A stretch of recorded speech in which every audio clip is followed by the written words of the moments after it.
Hello and welcome to the Sweaty the Farmer and the news, where we bring you the coziest news of all the internet. This is a weekly show where we discuss some of the most important news in the gaming world. I am the learning gamer, the Sweaty. And I am Lucho the farmer. Thanks for coming together this week to talk about some relevant news. Some of the relevant news of the week are here. Yes. So, in the docket we have: has Ray Trace failed us in all the NVIDIA promises were broken and we're all sad in a corner crying without $2,000 graphics card? Next we have the continuous fight of Fortnite and Apple. And finally, Microsoft will end support for Internet Explorer in 2021. So, my friend, is Ray Trace a waste of money? I mean, it depends. It depends of what? Exactly. On the game? On what they're doing with your graphics card. On what are you doing with your graphics card? So yeah. Why is it considered a failure, like in the article? Because there has not been that many games that take full advantage of the ray tracing capabilities. So. Yeah, but isn't that a symptom of like new technology not being able to implement themselves as fast in developer cycles? Or is it too hard to take advantage of the ray tracing? Like, does it need a special kit to be using it in the games? Or I don't think so, right? Probably does. It probably does need, because I've seen the video comparison, like for example between Cyberpunk 2077 with and without ray tracing, and like the difference is not noticeable, like really noticeable. Like I will probably be like, ray tracing seems like interesting from a graphic standpoint. Like it looks really good with it. So, but what is it not selling enough cars? Is not enough people using it? Is it unnecessary technology? It is doing something, like it is doing a change in the games, right? Sure, they look different. The one thing that I have always thought about it is, like for action games, for example. Yeah. Would you really notice the shadows? Like, that's the main thing that changes with ray tracing. The way that you compute shadows. Yes, correct. Shadows and light reflections and that sort of stuff, right? Yeah. So, like for action-heavy games, where the focus is on like movement, and that kind of thing, do you really notice changes? Like those type of changes, which are like, okay, let's say that you're playing a more cinematic experience. Yes, like Cyberpunk or like Witcher or something like that. Or we don't know what Cyber 77 is gonna fall. Could be a more action-heavy game. That is true. It looks like more cinematic, narrative kind of inclined, but I don't know. Maybe it's more action-packed than what it looks like. Maybe you're fighting all the time instead of like absorbing a story. I don't know. We don't know. Like for me, another game is LA Noire. All right, yeah, perfect. Yeah. So, which is a slow-paced game where the focus is on the funny performances and stuff like that. Yeah. But it was like a slow-paced game. The focus was on the environment and the faces and the details and the story. Yes. That is the prime example in my head of a narrative game that where you could appreciate those kind of things. That the whole cinematic feel will definitely make it better. Yes. I was thinking, okay, let's take more action-oriented games. Let's say what, Overwatch 2 or Overwatch Diablo 4. Diablo 4, all right. which we know, like even with the whole toned down more approach that style. they're taking, it's still an action game, and it is still gonna be like, I predict that it's still gonna be super color and noise heavy.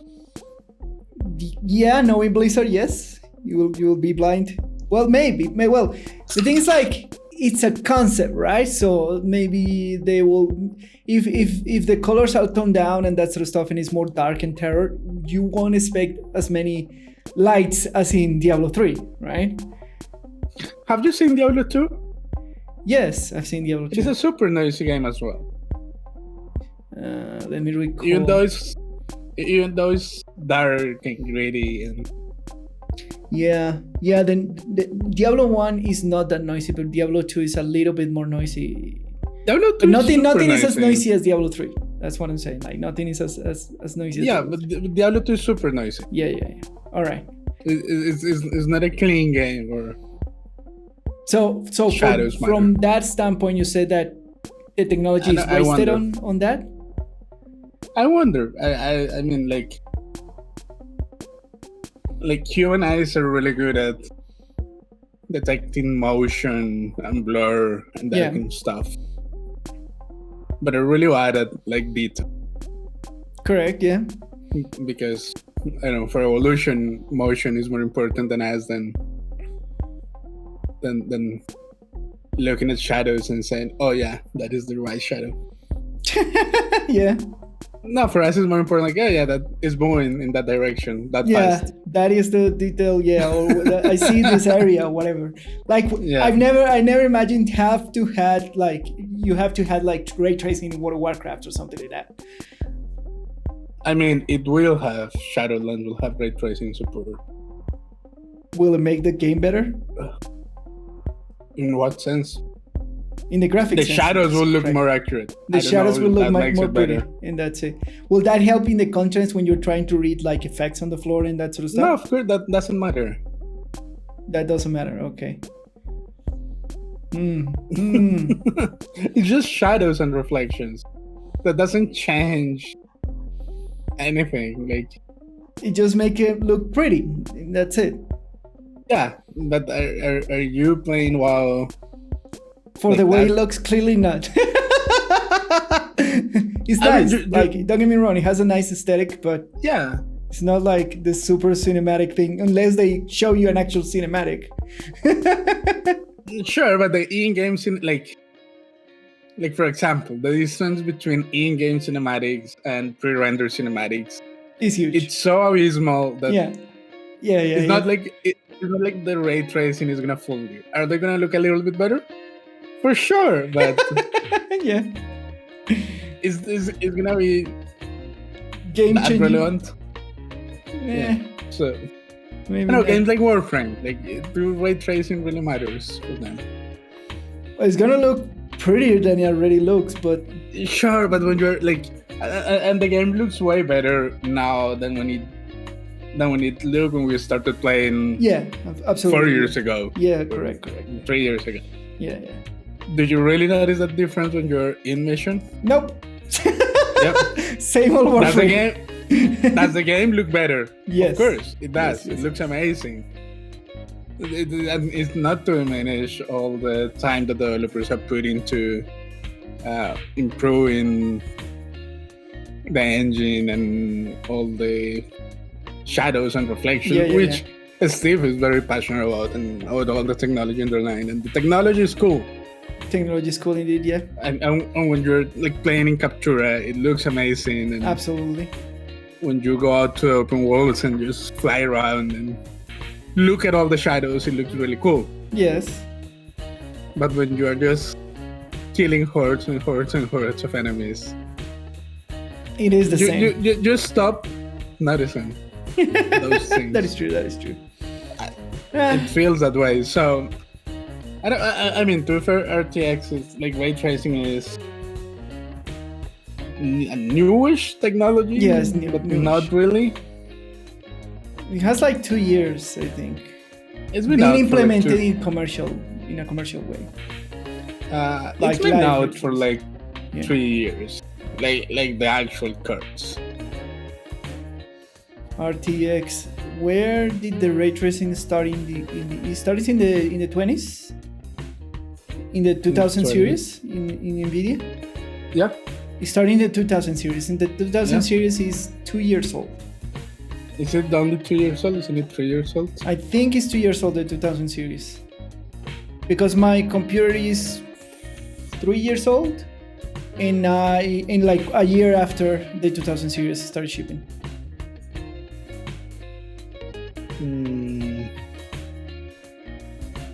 Let's find it out. Find it out through the internet. He is going to search for it, but I'm pretty sure that I'm close to correct. You're not correct. I'm not saying you're not. Oh, come on, Wikipedia, give me a date. You find you look like NVIDIA launch date or something like that. That's what I'm trying to look for. NVIDIA Series 2000 launch release date. There you go. September 20 of.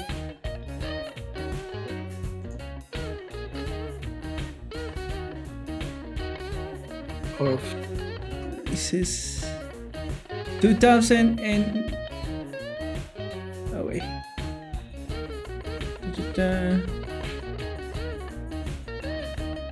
2019. No, 2018. 2 years. There you go. Okay, that sounds about right. Yeah. September 20, 2018. Yeah, that sounds right. That's where the 2000 series came out. But the problem is that they should have announced that way before that. The 2000 series? Yeah. Yeah, they announced it in July, I think. They probably did it.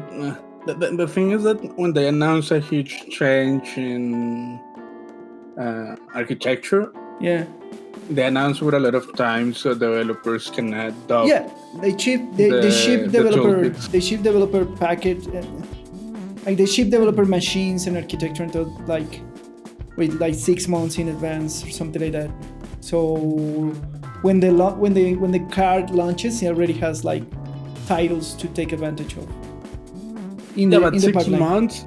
6 months is not enough to develop a game. Yes, but that's kind of like the times that they work with. So they go ahead and ship the technology, like the developer technology, 6 months before, and they see a year after the card is out, when they are already around the TI series launches. They already have a lot of titles shipping at the same time with the technology. But that's the problem of ray tracing, that there has not been a lot of titles. Yeah, it's because the timing of NVIDIA is kind of always like that. There wasn't a technology before that now is super innocuous, and before it wasn't used that much, and it was introducing one of the NVIDIA series. You have to give me a name. I don't remember, but I remember this happening before. Sometime that not a lot of people pick up. Anyways. You have to give. I know. I don't remember the examples on point. But I think it's a matter of time. The technology is there. If more developers become super familiar or easy to develop inside the technology, and the cars become more cars with that technology rating plan to become more commonplace, we'll see more games just had it, and that's it. You know what I mean? Yeah, but it won't happen if everything has to happen. Enough. It is a virtuous cycle, if you want. All right, yeah. So more developers have to adopt it, so that more games have the technology. Correct. Yes. That makes more people buy the cards. Correct. So then developers have more incentives to. You're worried that the technology. That it doesn't have like a good start place to begin that cycle. If it doesn't jumpstart the cycle, no, get out. Well, yeah, that's true. It yeah, it's like any type of technology. Yeah. like you as the developer, like updating all your. Like if you're the one making the engine, for example, updating all your engine to allow ray tracing capable, that's a huge endeavor. It will take a lot of time and a lot of debugging and a lot of resources put into. Yeah. You're not gonna do that if you don't know the technology is gonna be actually successful. Yeah. Yeah, it is a waste of money. That is absolutely true.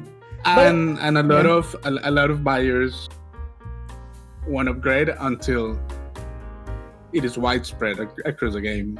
Correct. But I think I have the feeling that the games that actually are going to showcase strongly, the ray tracing hasn't come out yet. Cyberpunk, Vampire Masquerade Bloodlines 2. So Battlefield 5 doesn't count. Battlefield 5 is an old game which got the technology put in after, and Battlefield 5 got like a lot of Rocky Star and bad reviews and etc. Like Battlefield 5 is not a good game. So Metro Exodus doesn't count. Metro Exodus is a indie, like a small indie follow-up game. So Shadow of the Tomb Raider doesn't count. Shadow of the Tomb Raider didn't sell enough. Okay. Like if it, like I'll bet this, like I will bet that when Cyberpunk 2077 comes out, and if the technology doesn't catch up with that, it is never going to catch up.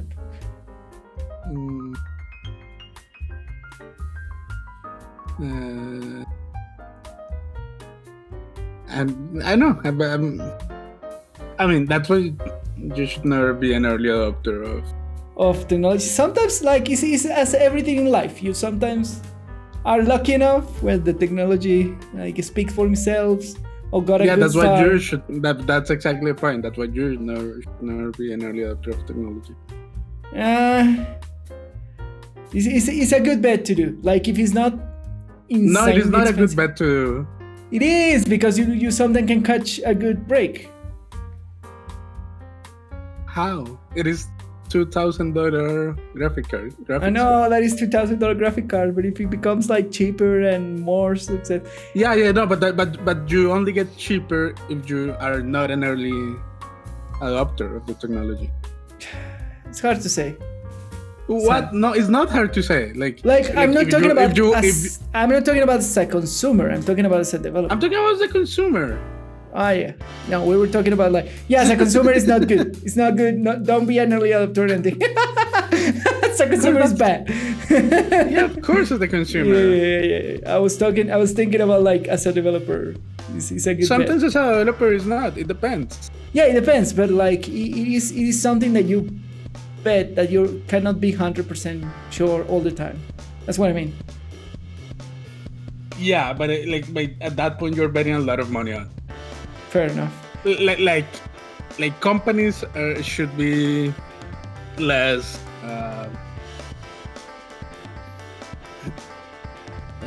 risk. You should be more risk adverse than consumers. Absolutely. Because they have more on the line to lose. Yeah. But yeah, if you perfect example is the. Yeah, they're super recoverers. No. It's not only that. Like they're not risk adverse. Yeah. They take a lot of chance. Yeah. They have control over their own engine. Yeah. And they have not adopted RTX. ray tracing. All right, maybe it's not gonna work. Anyway. No, I'm not saying that it's not gonna work. I'm just saying that's a perfect example of a company who has control over everything. Yeah, fair enough. They are not buying the engine. They're not they're not only doing the engine, because also like you won't put changes in the engine if your customers don't require new functionality. Correct, yeah. So what I'm saying is kind of the perfect example, the controller, everything. And whenever people bring the question of, are you going to implement RTX? The answer has always been, yeah, we'll see. Maybe in the future. Oh, there you go. Maybe. So that's what I'm saying, that after 3 years, for some people, it may feel like it doesn't have enough critical momentum to jumpstart things. Fair enough. Yeah, and I see some big, like, I don't know if anybody can appreciate RTX in Minecraft, for example. I mean, you can appreciate it. It looks different, but again, I don't think Minecraft is the I know game where that matters. Yeah. Anyways, like does it really matter that your squarish shadows look more squarish than before? More pointy. Oh my god. Anyways, I think in this case, only time will tell if the technology is going to be successful. Of course, only time will tell. Or not. I'm just saying that it is reasonable enough to think that there are enough concern that he's not going to do it. Yeah. On the speed of the adoption. Yeah, fair enough. Sadly enough, NVIDIA doesn't have much competition in the graphics card market. Yeah. Oh well. So they will push whatever the fuck they want. That is absolutely true. All right. So the Apple and Fortnite debacle, fighting over like free internet, and it was like a billionaire company against a trillionaire company, just throwing lawyers to themselves to one another. So the thing is like so the last thing, since we talk about this, is that Apple decided to pull out all developer support from Epic. So that will stop Epic from developing anything into and releasing anything into the Apple Store or iOS devices. And then Epic sue Apple for doing that. Yeah, but Apple did it for a specific reason. Yeah, they did it because they say that they're violating, because they put in builds of Epic that bypasses their taxation system in microtransactions. They're violating the actual code from Apple contract, and that's the reason why they're pulling developer. Yeah, but that mods. Is important. Yeah, it is not out of nowhere that they. Yeah, it's not out of nowhere that you made it sound that they did it out of nowhere. And no, they didn't, because they're still fighting because they're violating the terms of services. What Epic wants to gain here is for them to drop the 20% tax in microtransactions. Oh, that's not gonna happen. And now they're like 5 or 6 lassos by now. And Apple definitely says to Epic, like, you go cry into the internet and it's your own fault. That's basically Apple's standpoint. Yep. Yep, and nothing, that's not gonna change. Yep, we don't care what you do. You can trust many layers. We're gonna fuck you up in our store. Because it's not fucking you up, it's like, put it this way, let's say that you're the owner of a store. Yeah. And you have a product that is not compiling with whatever you think is a good product. Yeah, okay. Would you carry a product in your store? It's more complex than that, because it is more, but that's the basic idea. It's more complex. Well, it is and it is not. The thing is, like, it is a good product. The problem is that they don't want to pay you.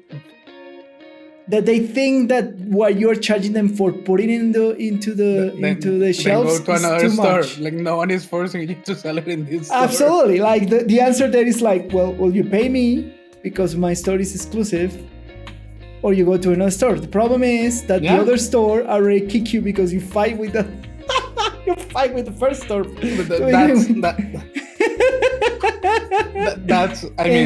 I would argue that that's not the fault. Is this a problem? Like, and now my question is this a problem of like monopolies getting too big?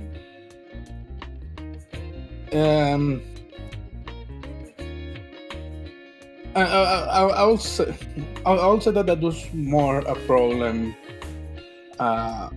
in the early 2000s when Apple was absolutely dominating the mobile phone market. But is this not that like the repercussions? Like Epic has no other way to sell his product to Apple consumers, to Apple phone users, iOS users. Oh yeah, no, it does not. That's fine, but that's what Apple offers. If you don't like it, it is perfectly fine in the market that you have a monopoly in a place of the market. But they don't have a monopoly. They kind of do. No, they don't. Yes, no, they don't. If you buy Apple, the only way to install stuff on your stuff. It will be a monopoly if you could only buy Apple. You mean like if you can only buy Apple Yeah, phones. But it's not a monopoly. All right, yeah. The mobile phone market is not a monopoly. You cannot say that anymore. All right, yeah, I get you. That was my point. Early 2000s, you have a good argument that Apple has a monopoly on the mobile devices market. All right. So, but it is not the case anymore. It is is it Apple the dominant force and probably a trend-setting company? For sure. Are they a monopoly right now? No. Samsung has a huge bite of the market. The Chinese companies have a huge chunk of the market as well. So does Apple have a monopoly? No. Is that a problem that the other part of the monopoly, basically everything works on Android? You can make an argument for that. Yeah. But again, basically each company makes their own version of Android. That is correct, yes. Because Android is just open. Yeah, Android is open. Should iOS be open? Oh, that is a completely different argument. Okay. Should it? Maybe. Is it gonna happen? No, because the whole model of Apple is that they are just a closed environment that quote unquote works well closed. Yeah. Man, that's why I hate Apple. But that's a huge different argument. Like personally, that's one of the reasons why I've hated Apple so much. It's like I just don't like it because it is overpriced. That's all. That is true too. It is overpriced, and what they offer is not like what they offer is not that valuable to me as a customer. Fair enough. And I'm not saying it doesn't have value at all, because what they offer is comfort. Correct. You get our product, it will work out of the box, and you won't have to deal with any problem. Yes, correct. That's the selling point. That's the whole thing. That is buy a MacBook Pro and you don't have to think or do anything with this. It's gonna work all the time. Correct. Yeah. No matter what. It's gonna update themselves. It's not gonna be a problem. You don't have anything. Any problem or compatibility. Yeah. If you're using more Apple products, and with the other products, it has become more flexible with the time. By receiving like other devices, like connecting and that sort of stuff. But that just happened because the market diversified at some point. Correct. They couldn't afford to keep being as airtight as they were. Yeah, correct. So if you're buying into that mentality, sure. Is that what I find valuable? No, because for the most part, I'm a power user, so I don't. Yes. I don't need things to work out. I can figure things out. We are indeed power users. Yeah. That's the difference. So, where do you see this stopping? Because now they announced a tournament to keep on the campaign of Apple publicly backing up their stuff. Go for it. I don't think any. So what do you think? You think that really definitely Epic is going to lose this? Oh, absolutely. Is Apple going to change the markup that they charge for developers? No, not at all. Oh my god! So it's just like Epic doing a big mess for themselves, just because they want to try to see if with their publicity power can they sway Apple, right? That's the thing. Even if they make it like to the Supreme Court in the US, and like if they manage to drag like huge consumer groups to a halt debate, they wouldn't be a first company trying to open by law Apple thing, like the Apple terms of service and stuff. So is it gonna happen? I don't think so. Anyways, they're too influential. Yeah, that's true. We'll keep you updating on this fight. It's been kind of amusing and funny to see in the news. It is interesting whatsoever, but big company headbutting each other. And it's not even big company headbutting. Yeah. It is a small company against Apple. So it's like Epic headbutting like the toe of Apple or something like that. Something like that. Yeah, Epic is not of the same size as Apple. Yeah, fair enough. Yeah, it's just no comparison. No comparison. Yeah, that is true. Absolutely true. Yeah. Like I'm pretty sure Apple can just outlaw your. Like you know how they do in all these cases that you can delay and they litigate make forever. The processes just throw money at the litigation. And expensive. Yeah. I'm pretty sure Apple can outspend Epic. Absolutely. And bankrupt Epic if they really want. Yeah, absolutely. So I don't know. Anyways, and finally for the last news, we say goodbye to an old friend. Microsoft Internet Explorer is gonna die. It's been dying since. It's been dying since Chrome, since Firefox. I will say that. Probably Chrome. All right, because I never use I remember I used Internet Explorer like in 2002 was the last time. 3 was the last time I used Internet Explorer. Yeah. And since then I've been a Firefox user, and then after that I was an Opera user for a long time, and now I'm a Chrome user. So yeah, I've been using Firefox. You've been in Firefox forever. Have you? Yeah, but definitely the Explorer became when Chrome came out, it took a huge bite of the market. It was disruptive at the time. So what do you think that was the problem of why nobody stuck with Internet Explorer? You think like it was modernization of the product, that it modernized itself too slowly? It was super slow at the time. Like when Chrome came out, Internet Explorer was slower than the other products, and it was slower in adopting newer technologies like HTML5 at the time and all that kind of stuff. Internet Explorer is stuck with Java for the longest time. Even after all the others have moved to HTML5 and that kind of stuff. Yeah, correct. So it is a mix between like slow adoption of new technologies and I don't know. I just feel like they got pounded by Chrome. Yeah. And even though Chrome nowadays is by no means king of the browsers, of the browsers, just I think it was a blow that they could not recover from. I think I like it like that. I think I like a lot of options. You have like Chrome, you have Opera, you have Firefox, and all the derivatives from Firefox. So you should have a lot of options, and in that sense, Internet Explorer should still be an option. You think that it should still exist as it is now? That is Explorer Edge, something like that. Edge something. Edge. Maybe I mean maybe I should keep being an option. Maybe? Innovating maybe.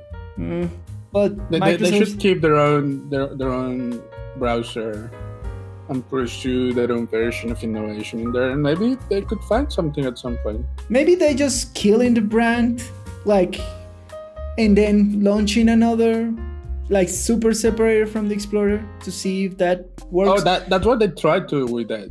Yeah, but like farther away from that. I mean, like because they've been trying to like reinvent Explorer once and one. Like they've been trying to reinvent Explorers to see if they try to catch parts of the market, and clearly they haven't been successful. Maybe they should try a stronger rebranding. I don't know if they will succeed with that. It is also now the consumers are just used to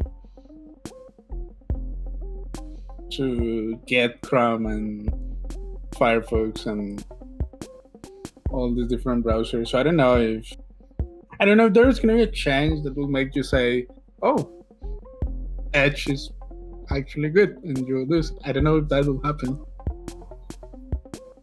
Yeah. It's definitely going the way of the dodo.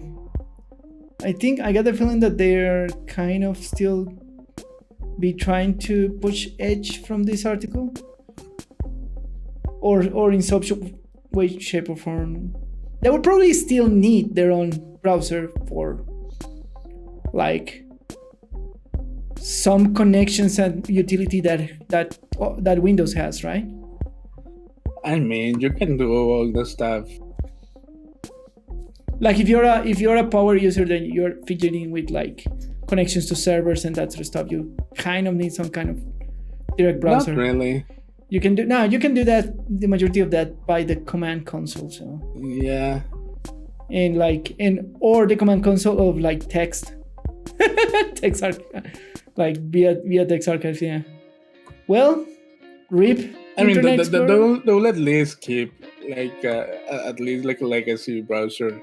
Yeah, something like that. Just for the sake of backwards compatibility with stuff and yes, correct. Yeah. And maybe things that you can only access through browser. Maybe a limited number of things, but yeah, it may still happen. Well, RIP Internet Explorer, you were the first window to the great seas of the internet. Yeah. Thank you for your service back in the day. You'll be part now of internet history, right? Maybe they'll give it a time. And I found memories of like using Internet Explorer in Windows 98. Yeah, of course, but I'm pretty sure Microsoft would come up with something. Try something else. Yeah, probably. I bet the same thing. All right, yeah. And that's our news for this week, my friend. That's all for this week's news with the Sweaty and the Farmer. My name is Lucho, and you can find me on Twitter at @LuisGPolanco. And I am the London Gamer. You can find me on Twitter at @TheLondonGamer and on Twitch, which currently I'm kind of not doing because of personal stuff. So just follow me on Twitch and you will see when we're back live. Don't forget to share, like, and subscribe, and leave comments, and share it. Share it on your Facebook, share it on your Twitter, share it on your Instagram, on your TikTok, on your... What else is there, Lucho? Help me out. Do you have a TikTok? I don't have a TikTok, but I'm telling people to share it on that. And if share you're telling people, then you should get one. All right, fair enough. And share it anywhere you can, because that helps us to keep doing this great show for you guys. Thank you for coming to the Sweaty the Farmer and the news. See you next time. Bye.